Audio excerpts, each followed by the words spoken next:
ગીર સોમનાથ જિલ્લાના વેરાવળ શહેરમાં લાંબા સમયથી ચાલી રહેલી નાગરિક સમસ્યાઓ સામે આજે અસંતોષ જોવા મળ્યો હતો. તો વેરાવળ નગરપાલિકા ખાતે કોંગ્રેસ દ્વારા ઉગ્ર વિરોધ પ્રદર્શન કરવામાં આવ્યું હતું.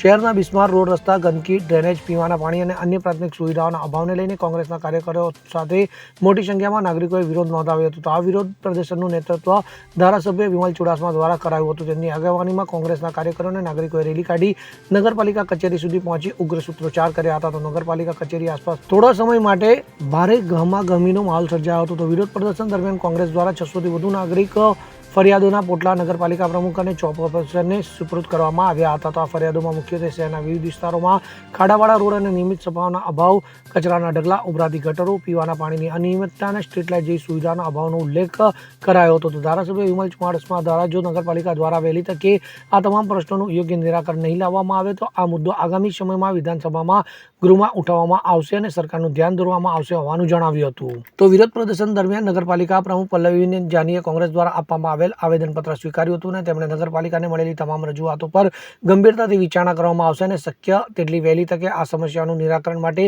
કાર્યવાહી હાથ ધરવામાં આવશે હોવાનું જણાવ્યું હતું. Bureau report, CN24 news. હવે જુઓ દેશ દુનિયાની તમામ ખબરો તમારી આંગળીના ટેરવે. ઉઠાવો મોબાઈલ અને Google Play Store પરથી ડાઉનલોડ કરો અમારી CN24 ન્યૂઝ મોબાઈલ એપ.